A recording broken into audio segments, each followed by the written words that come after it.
Hello, everyone, and thank you for all who watched my video about Sadia Psychology. This video blew up after what happened a few weeks ago.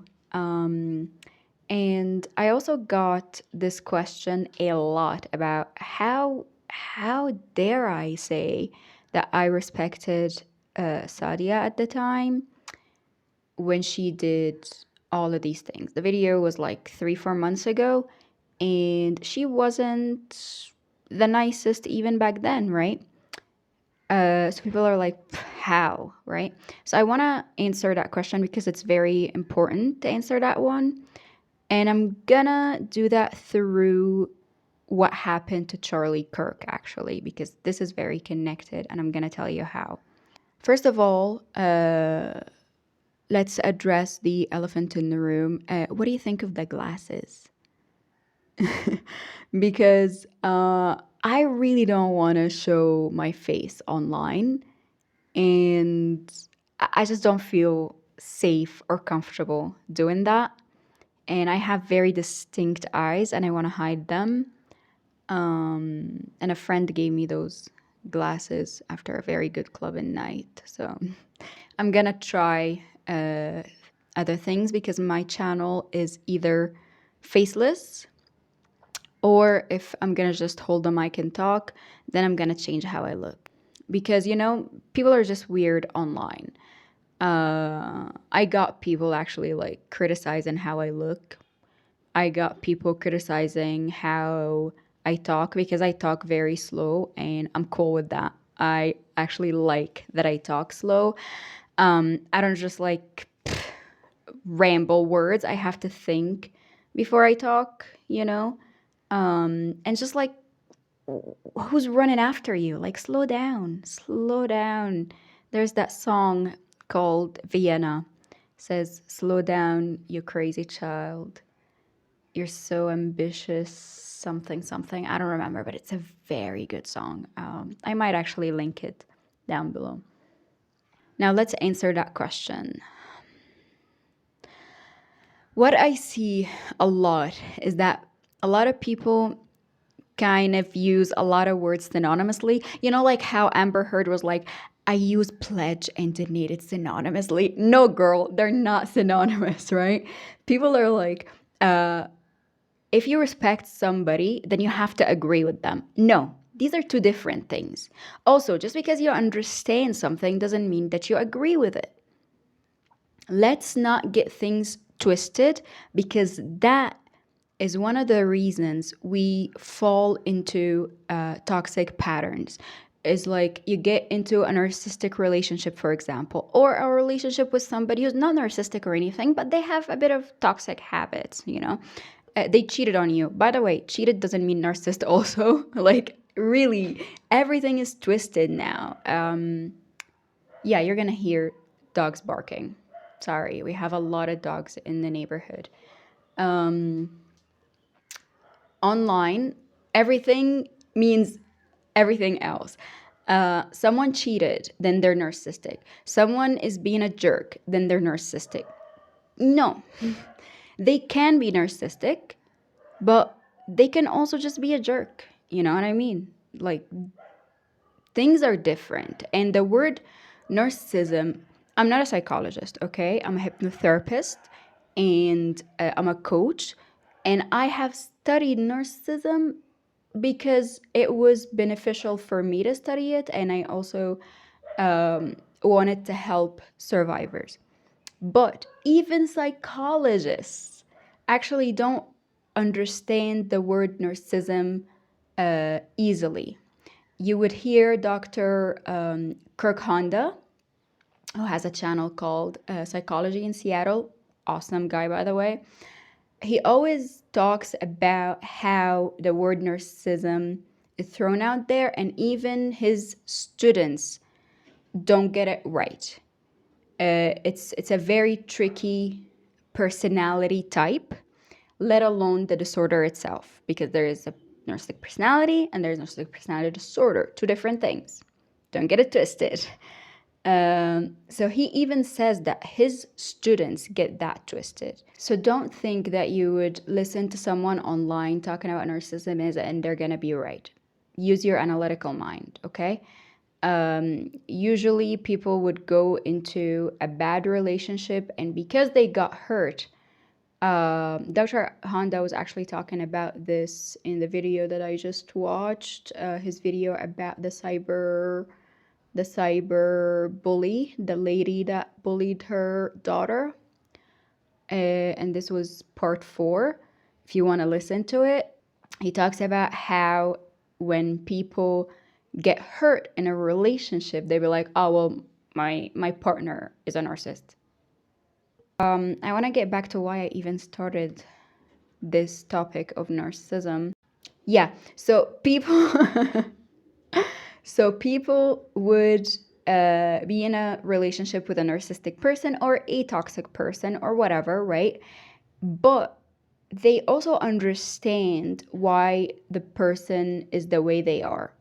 They understand that because their parent neglected them or something like that, they grew up with this insecurity of wanting to get validation. I'm just saying examples, right? So because they understand that, they be like, oh, well, I understand it's because of their trauma. So now I'm going to tolerate that toxic behavior. You can understand it and you can have empathy. You can have sympathy, but still go to couples therapy because that behavior is toxic as F. Do you know what I mean? So, and these are like 2 points already about narcissism and understanding and agreeing. You can understand someone, like for example, therapists, psychologists, psychiatrists as well, specifically psychiatrists who work with like psychosis and psychopaths and these type of personalities. They understand why a psychopath is the way they are, and they understand why Ted Bundy killed all of these women. But do they agree? We all watched The Joker, and we actually, for some reason, like, admit it, you had a little bit of empathy for the Joker, right? Especially the last one, Joaquin Phoenix, if I said his name right. Brilliant acting. We all had sympathy for the Joker, right? But do we agree with them? If you do, you gotta check yourself, buddy. But the way that he acted in that movie, the way that we understood his trauma and how he became that way and how his mother treated him, and the whole smile has a twisted meaning behind it. It makes you feel something. But do you agree? You understand, but do you agree? People that criticized that movie were like, oh, they want us to agree with serial killers. If you watched The Joker and you ended up really having not just strong empathy, but started to agree with what he did, that's a sign that you need to check your boundaries. This is why we have this idea that I have to surround myself with people that I agree with. Is that I think one of the reasons, or this is my opinion, is that we want to protect ourselves from being manipulated. So we surround ourselves with people that we only agree with. If you have strong boundaries, if you're assertive in your boundaries, in your values, you're gonna be very comfortable around people who are different from you, people that you disagree with. You're gonna be very comfortable in agreeing to disagree. Also, one of the reasons could be is that we want to validate ourselves that we are right. We don't want to have someone else convince us with their opinion, because that might mean that we are wrong. So also people who are insecure would fall into I have to surround myself with people that agree with me. It's multiple reasons, actually, but these are the ones that come right now to my head. The third thing, you can respect someone's life as humans. I go around universities and have challenging conversations, and because that's what is so important to our country, is to find our disagreements respectfully. And that is the main thing that we all should do, is that we can have a conversation and we can disagree with each other, but still respect each other. I still respect your opinion. I still respect who you are. I still respect you as a human. Do you disrespect the strangers that are walking in the street? Do you respect them? You're probably just indifferent, you know? And if we all just be indifferent, that would be amazing.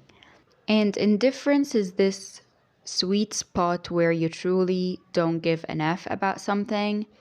You don't disrespect, but you don't respect. You're just indifferent. You don't love, you don't hate. You're just indifferent. And this is an example of healthy boundary, actually, because too much of everything or anything isn't good. Too much empathy isn't good. Too much boundaries isn't good. But if you have this feeling of indifference, if you can listen to something objectively and take from it what you can get and just ignore the rest and continue your day and not give an F, that's awesome. That's actually healthy, but that's emotional healthy boundary. For example, I love Dr. Romani, but do I follow whatever she says blindly? No. I like a lot of advice that Alex Hormozi gives, but I don't agree with the way that he says that sell to the rich, something like that. That's one thing that I don't completely agree with, but does that mean that, oh, because he said sell to the rich, so the dude is messed up or whatever? No. Take from his books whatever that I can take and whatever that can serve me and whatever that I can mold to my values, because the dude is successful, right? I can't deny that. So that's an example of having indifference and healthy boundaries, mental, emotional, healthy boundaries. You can watch people like Sadia Khan or some, like, you can say that I know she's a messed up person and I know that whatever she did is not great. And, I don't want to listen to her anymore. Or I do want to listen to some of the things, but I'm going to use my critical mind. Or I don't give an F at all. I'm just continuing my life, you know? Because I agree with what Charlie Kirk said in that video, is that when we stop having conversations, when we stop disagreeing respectfully, that's when violence starts. And for me, what's really important is that we don't lose our empathy in the process of agreeing and disagreeing with people, respecting or not respecting people. Let's just be humans. That's the main thing I care about. Charlie Kirk was just shot at his campus in Utah. Why are you laughing? He is my friend.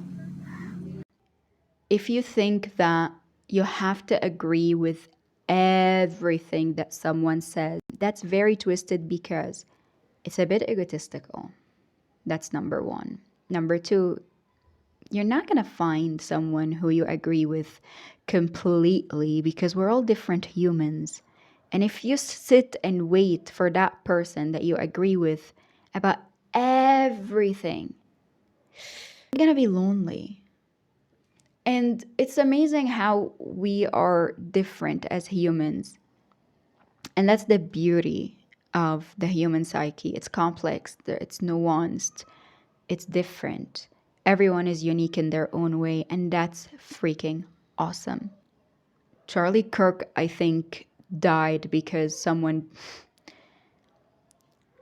disrespected his opinions, like I disagree with him, so he's gotta go. I don't know. There are other controversies, honestly, about his death that I don't want to get into. I'm not American, by the way, so I really don't know everything.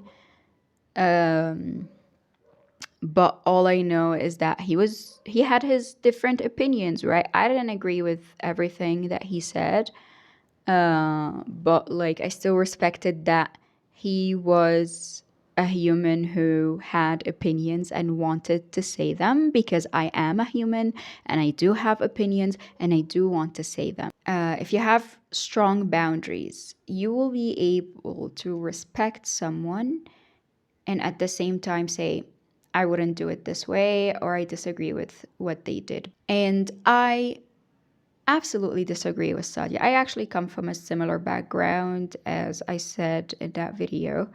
Of course, I thought of the injustice in the world and how people from certain areas have their life kind of decided for them in a specific way, and other people in different areas live differently, have certain other types of freedom, and so on.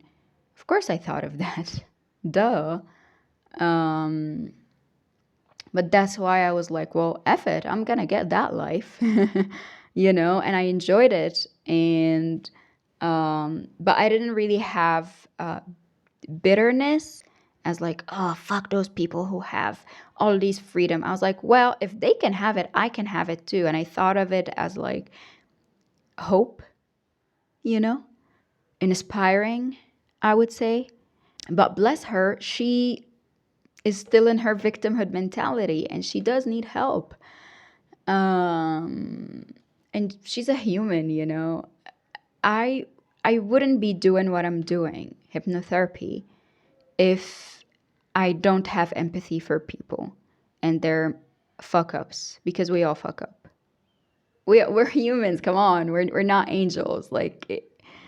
We're not. If you're an angel, this channel is not for you. If you think you're awesome and you can sit and judge people and be like, you fucked up, so you deserve whatever that happens to you, this channel is just simply not for you.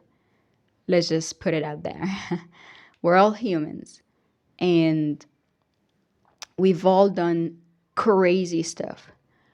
And we're still gonna mess up because we're humans. But what are you gonna do about it? Are you gonna sit and judge people? Are you gonna not take accountability for your fuck ups? She's going through her journey. Let her go through it. Hopefully, she says, hey, not cool. I messed up and let me be a better person. I hope that for her. I truly do hope that for her. If we, especially as a hypnotherapist, if I work with a client and disagree with their life choices and be like, oh, well, I wouldn't do it. You suck, so I'm not going to work with you. Then who's going to work with those people? If every therapist or hypnotherapist or psychologist or psychiatrist said the same thing, then who's going to work with people? We're going to be all like fuck ups walking in life. We all have traumas that affected us in certain ways. We all behave based on that. So let's not like hold our guns and like be the judge and like, hey, we're all humans. Let's just get over ourselves. You know what I mean? I had a client who came to me because his daughter told him like, you're going to have a relationship with me only if you go and see a therapist. And he was seeing a therapist, but he also came to me for a session. So his daughter was hurt because he would yell at her a lot and he would say like abusive things, right? And his family left him, the wife left, and the daughter also was like, you're gonna have to see a therapist. So he was like, well, I seem to have this pattern that I've always had since my teenage years and something like that, right? So when we worked through that, we found out that all of his toxic behaviors, and I could also say that I think he was a narcissist, was because of certain things that happened in his childhood that made him behave in a certain way. The mind makes decisions for us. So the mind has like the conscious, the subconscious, and the unconscious. The unconscious is where your beliefs are, your fears, your motives, right? All of the things that move you, right? What happens sometimes is that when we're like 3 years old or 2 years old or five or whatever, something happens around us, something happens to us. And then because our minds want to protect us, it makes a decision for us. So, for example, when I worked with this certain client, when we wanted to really figure out where this anger or rage came from, his mind guided us to a few things that happened in his childhood. One of them was his mom raging at his dad and always getting what she wanted. And his mind also guided us to certain situations where he never got what he wanted, except for when he had to rage. So that was a learned behavior. So his mind wanted to protect him from feeling unseen and unheard. And he learned that to be seen, to be heard, you gotta yell, you gotta, and he learned that from his mom. He was like in his 50s, right? And he was still operating from that, from the behavior that he learned in his childhood and his teenage years, because that's what we are. Hate to break it to you, but we're all traumas walking. All of these behaviors that you have, all of these behaviors that I have, everything is just behaviors that we learned from our childhood because our mind was trying to protect us from unmet needs. That's it. That's what we are. That's like my hypnotherapy life, right? But in my day-to-day life, I still do have friends who I don't agree with everything with, but we still hang out every Friday night because like that's how you make friends. I respect your journey. You do you. It's as simple as that. It's having boundaries. But yeah, the main thing that I wanted to say is just because you understand doesn't mean that you have to agree. And just because you disagree doesn't mean that you have to disrespect.